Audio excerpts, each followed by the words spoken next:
There's something haunting about a man who knows he's broken and still dares to believe he can be fixed. I was running from death, from all the killing. Dukes, LaGuerta, Rita, me, everyone. For years, Dexter Morgan lived behind a mask, a devoted father, a blood spatter analyst, a man in control. But behind the calm smile was something darker, something ancient, something hungry. When the world finally closed in, he disappeared, faking his death, abandoning his son, and vanishing into exile. A ghost with a new name, a new town, a second chance. But monsters don't die just because you bury them. They wait, they whisper, they claw their way back up. Are you Dexter Morgan? Sorry, I'm not the guy you're looking for. License and registration. Not that one. The one for Dexter Morgan. I'm Dexter Morgan, your father. But my dad taught me a code, a way to channel those urges. I'm gonna tell you everything. Because that's the only way you can feel like a real dad, right? If he looks up to you or he wants to be like you, so you could have some sick-ass serial killer family. He's nothing like you. I want to be normal. I'm sorry for everything I've done to you. This is the story of a man who tried to outrun his past, only to be consumed by it. This is the tragic downfall of Dexter Morgan. He's a good kid. He's nothing like you. What the fuck do you think that would do to him? He turned out worse than you, and you are a fucking monster!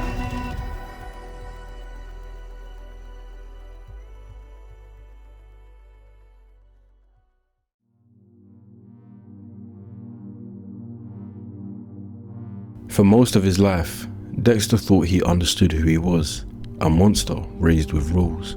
He believed Harry created the code to help him survive, to give his darkness some kind of purpose. But then season 8 hits, and everything he's built starts falling apart.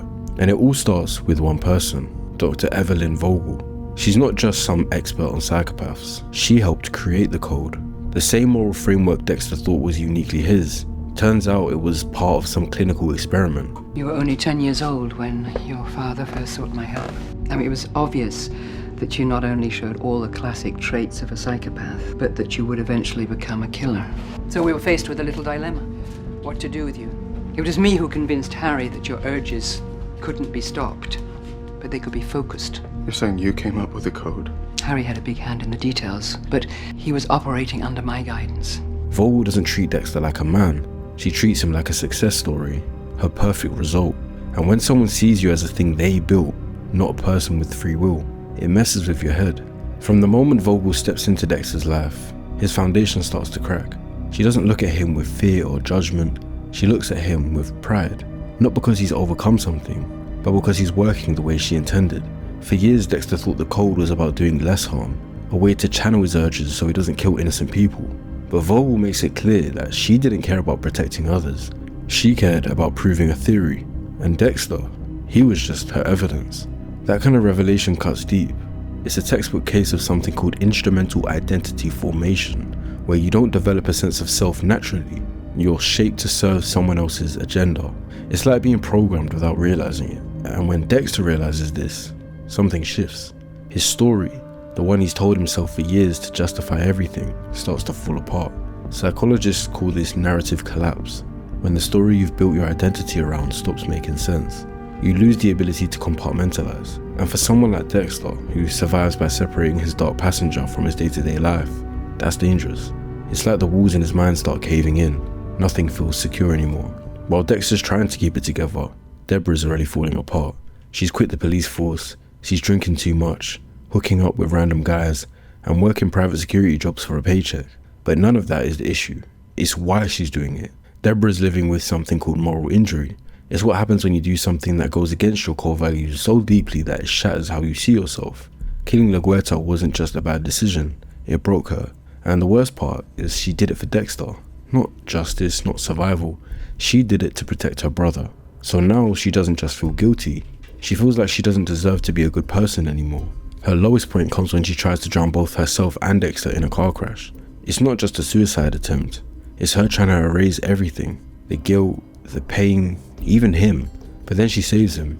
At the last second, she pulls him out of the water. That moment is so raw because it shows that despite everything, a part of her still cares. She doesn't want to, but she does. That's the cruel thing about trauma. It doesn't always kill your emotions. Sometimes it traps you in them. Then comes the brain surgeon, a serial killer with a creepy signature. He removes the part of the brain linked to empathy. It's surgical, clinical, almost symbolic, and it hits close to home. And then there's Zach Hamilton, a young killer just like Dexter once was. He's cold, smart, and obsessed with blood. Instead of killing Zach though, Dexter tries to mentor him, not out of compassion, but because he's trying to prove something. He wants to believe that people like him can be saved, not by therapy, but by structure, by rules, by the code. If Zach turns out okay, then maybe Dexter's life wasn't all manipulation. Maybe it meant something. But Zach ends up dead, and so does Vogel.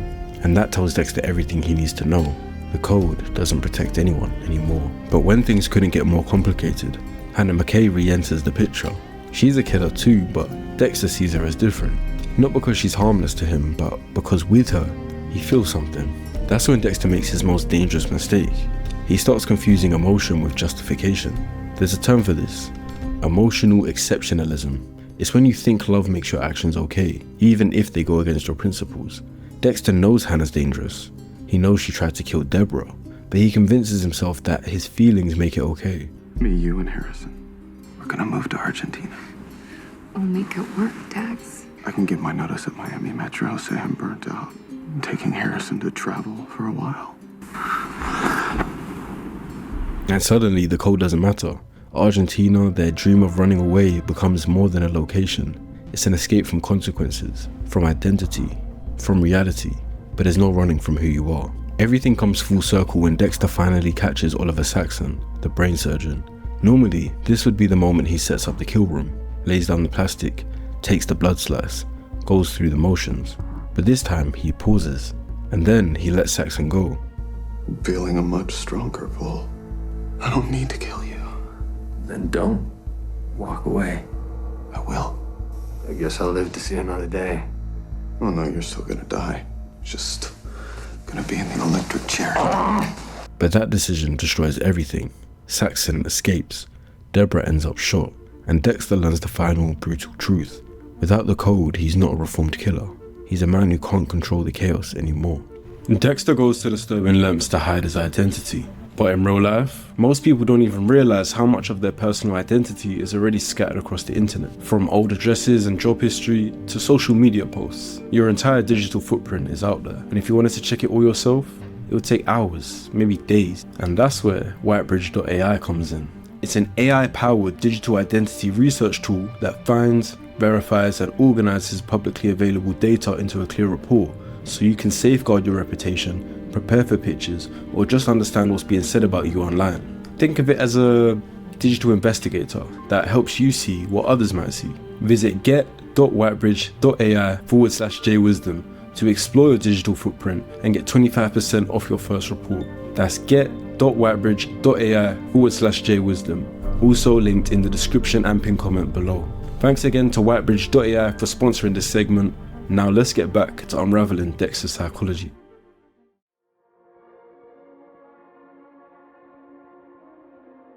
By the time we hit the season 8 finale, Dexter isn't the same person we met in season 1, and that's not because he's changed.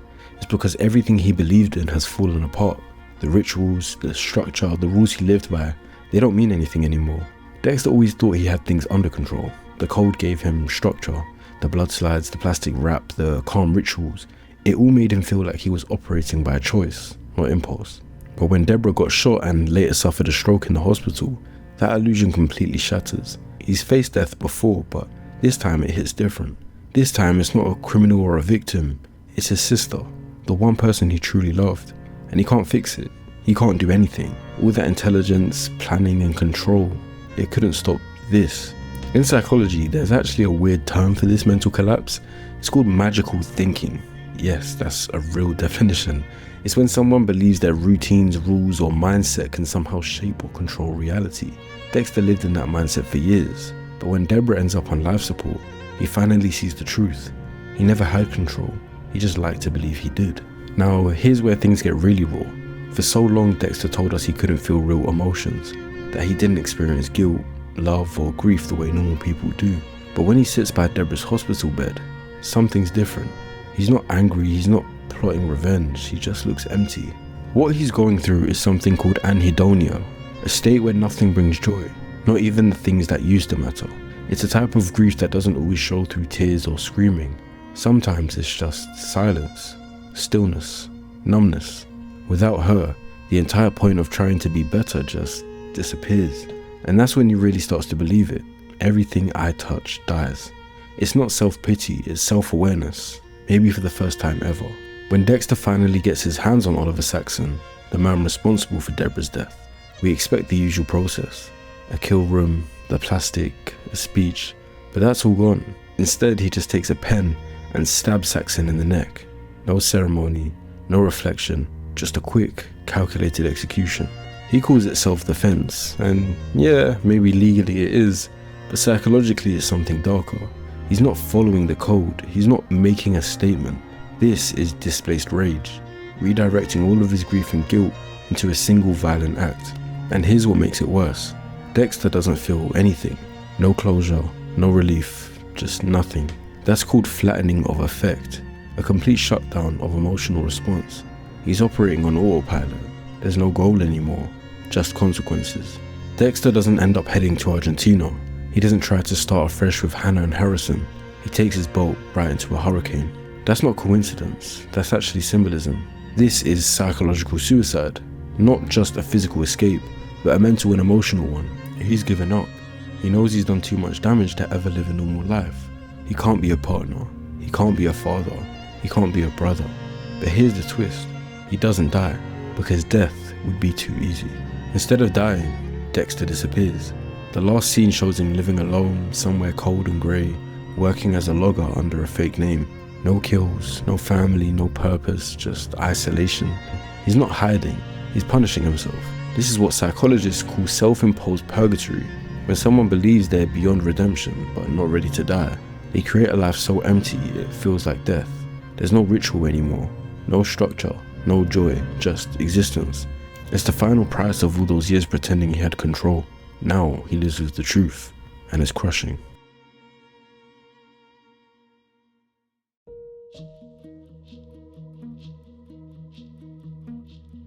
When we first see Dexter again, it's clear he's not better, he's just buried deeper. Living as Jim Lindsay in a snowy small town, working in a bait shop, dating the local cop. It all looks peaceful, but none of it is real. He hasn't healed, he's just hiding. For nearly 10 years, Dexter hasn't killed anyone. But this isn't recovery, it's straight up repression. His morning runs, the isolated cabin, his strict schedule, all of it is a way to keep the dark passenger locked away. In psychology, this is called avoidant coping. Instead of facing your urges or emotions, you build your life around dodging them. Think of it like an alcoholic who avoids bars, doesn't keep alcohol in the house and cuts off all drinking friends. It might work for a while, but the root issue is still there. Then there's Deborah, now just a voice in his head. She's not supportive like Harry was. She's relentless, angry, judgmental. She's the voice of guilt that never shuts up. Dokes, LaGuerta, Rita, me, everyone. That's what makes her powerful. She doesn't help him avoid the truth. She reminds him what happens when he ignores it. The breaking point comes when Matt Caldwell shoots a white stag, this peaceful, symbolic animal Dexter's been tracking, and something inside him snaps. The stag wasn't just an animal, it was a symbol of peace, of purity, of Dexter's illusion that he could live without blood. Once it's dead, Jim Lindsay dies with it. When Dexter kills Matt, it's shaky, hesitant. There's no pleasure, no satisfaction, just instinct. But you can feel it. The old rituals start calling back. The kill site, the blood, the lie that it's deserved. And this is important. It's how he justifies stepping back into darkness. He frames it as justice, but it's still murder. That's how the mask begins to slip. Then Harrison shows up, and the entire story flips. Dexter has spent years pretending the past was buried, but when his son appears, looking for answers, everything he ran from comes rushing back. It's me, Harrison. I don't know who you're talking about. But you look just like I remembered. Just have one of those faces, I guess. If you don't want me, fucking say it. Sorry, I'm not the guy you're looking for. Dexter doesn't tell Harrison the truth. Not at first. He lies. He tells himself he was protecting his son. But in reality, it's identity fragmentation, splitting himself into Jim Lindsay and Dexter Morgan so he doesn't have to face the damage he's done. But Harrison isn't a little kid anymore. He's angry, confused, and deeply hurt. He didn't come to Iron Lake looking for protection. He came looking for meaning, for closure. And when Dexter keeps dodging the truth, that trauma starts leaking out in all the ways it does for kids who feel abandoned, lying, acting out, pushing people away. Then Dexter finds something chilling, a straight razor in Harrison's bag, the same kind used in his mother's murder. Trinity used a straight razor to kill his mother. He was born in blood, just like you. It's the scariest moment so far because it confirms Dexter's biggest fear. He has my dark passenger. And here we touch on transgenerational trauma, the idea that trauma doesn't end with one person. It can echo down through generations, shaping the behavior, emotions, and even brain chemistry of the next. Harrison was born in blood, just like Dexter, and now the cycle might be repeating. Deborah's ghost isn't helping Dexter figure out what to do. She's there to torment him. Harry used to guide Dexter with logic. Here's how to kill safely. Here's how to survive. Deb doesn't do that. She screams at him, accuses him, forces him to relive every person he's hurt. This is classic intrusive rumination, when the brain keeps replaying traumatic memories or critical thoughts over and over like a punishment. And it shows us something powerful. Dexter isn't emotionless. He's just never known how to process his emotions. He doesn't lack guilt, he's drowning in it. He just hides it behind structure and silence. In trauma psychology, Deborah represents what's called an internal persecutor, a part of the psyche that lashes out at the self as a form of self-punishment. It doesn't want you to heal, it wants you to hurt. Things escalate when Harrison stabs a fellow student at school and ends up looking like a hero who stopped a potential school shooting. But Dexter knows something's off. The blood patterns don't add up. The story's too clean. The weapon doesn't match the wounds. It doesn't look like self-defense. It looks staged. And this raises major red flags, not just for Dexter but for us as viewers. Is Harrison showing early signs of what psychologists call conduct disorder? Or is he acting out from years of pain and neglect? Dexter thinks Harrison might be a young version of himself, but there's a key difference. Harrison isn't killing for pleasure. He's doing it for attention, for validation, because deep down he feels powerless and this is how he takes control. And that's what hits Dexter hardest. Harrison isn't a monster, he's just broken. And maybe, just maybe, he still has a chance. While all of this is happening, we meet Kurt Caldwell, a man who seems like a grieving father, but something's off. He claims his son Matt is alive, sends fake messages, comforts the town, but his behavior feels rehearsed, manipulative. Dexter doesn't clock it right away, but Kurt's lying, and not just to others but to himself. He's the kind of guy who pretends to be the good guy while doing horrific things behind the scenes. From a psychological angle, Kurt's a classic narcissistic predator. He gaslights people, plays the victim, and targets young women while keeping the appearance of a local hero. And what makes him dangerous is that he's patient, strategic, and emotionally detached, just like Dexter used to be. So now Dexter's stuck. He has a potential killer living in his town, a son who might be slipping into darkness, and a voice in his head that won't let him forget who he really is. The mask is back, but this time, it's slipping faster than ever.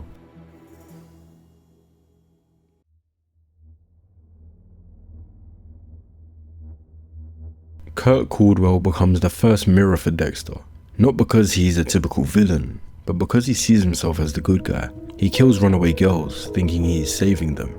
That's what makes him dangerous. Not the violence, but the belief that it's righteous. This is called malignant altruism, when someone justifies harm by convincing themselves it serves a greater good. You might think why I'm analysing Kurt, but doesn't this sound familiar? Dexter does the same thing. He tells himself his kills are for balance, for justice, but when he starts teaching Harrison about the code, as if it's some emotional support system, he slips into dangerous territory. He assumes his son is just like him, that the trauma runs the same way. But he never really asks, what if Harrison isn't broken? What if he just needs help, not a code? That's the real tragedy. Dexter isn't parenting, he's projecting. From the outside, Dexter and Harrison finally look like a father-son duo bonding over honesty. But beneath it, their relationship is built on pain. Harrison feels abandoned. He's angry, confused, and desperate to understand why his life is the way it is. When Dexter reveals his past and introduces the code, Harrison feels seen for the first time. That's where trauma bonding creeps in, when emotional pain becomes the thing that ties two people together. But instead of healing Harrison, Dexter starts shaping him into a version of himself. And it's not intentional, it's just all he knows. When Harrison helps Dexter kill Kurt, it feels like a turning point. Eventually, the identity of Jim Lindsay unravels. Angela, the Fed, puts the pieces together and confronts Dexter. He tries to spin it, he downplays the truth, but when the evidence stacks up and the lies stop working, the mask falls apart. Then comes the worst part. In trying to escape, Dexter kills Logan, an innocent man, a protector, a mentor, someone Harrison looked up to. Wait, you called me from Logan's phone. Is that his blood? There was no other way. Is Coach dead? Isn't the whole point that you only kill people that deserve it? Coach Logan's a good person. He wouldn't cooperate. It's the only way I could get back to you. Come on. That moment destroys any moral high ground Dexter had left. He didn't kill to save someone. He killed someone because he was cornered. And for the first time, he knows it. When Harrison finds out Dexter killed Logan, he isn't just shocked. He's shattered. Up until that point, he wanted to believe his dad had a reason for everything, that the code was real, that there was a line between right and wrong, and Dexter only crossed it when necessary. But now that line's gone. And here's the key moment. Harrison feels something Dexter never really did. Remorse. He doesn't want to keep killing. He doesn't want to become the kind of person who makes excuses for hurting people. Psychologists would call this intact empathy development. Harrison might be angry, he might be traumatized, but he still knows what's right. And when he realizes Dexter doesn't, it's game over. Dexter knows Harrison can't follow him anymore. He's lost him, and instead of turning himself in or facing the consequences, he does what he's always done. He tries to take control. You have to take the safety off. This is the only way out. For both of us.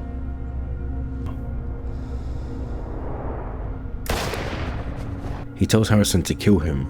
He frames it as redemption, a way to stop the cycle. But it's still a shortcut, a way to end the story on his terms, not the world's. Harrison doesn't shoot him to carry on his legacy. He shoots him to end it. It's not revenge. It's not a power grab. It's a final act of resistance, saying, I won't be like you. Dexter's death isn't dramatic. It's quiet, almost peaceful. But what he leaves behind is complicated. He loved Harrison. That was real. But his love was flawed, possessive, guided by fear, not wisdom. By trying to protect Harrison from darkness, he ended up dragging him deeper into it. Dexter's downfall wasn't that he got caught. It wasn't that he killed one too many people. It's that he couldn't imagine a world where he was anything but what he'd always been. He believed control was redemption, that rules could replace healing, that love could survive secrecy. But when he finally faced the truth, that he hurt everyone he tried to protect, he didn't run, he didn't fight, he let go. And in that moment, he gave Harrison what no one ever gave him, the choice to be free. And that wraps up our trilogy of Dexter videos. In my opinion, Dexter isn't the best written show, which makes telling the story hard at times. But one thing that's for sure is that he has one of the most interesting psychologies in TV show history. I do plan on doing like a more personal breakdown, my feelings towards Dexter, my feelings towards the trilogy as a whole, how the process went. So if that interests you, plus a whole lot of other benefits like early access, editing tutorials, my newsletter, then check my Patreon out, it will be linked in the description below. Thank you for making it this far, and leave a like if you did actually enjoy it. I've been Jay Wisdom, and until next time.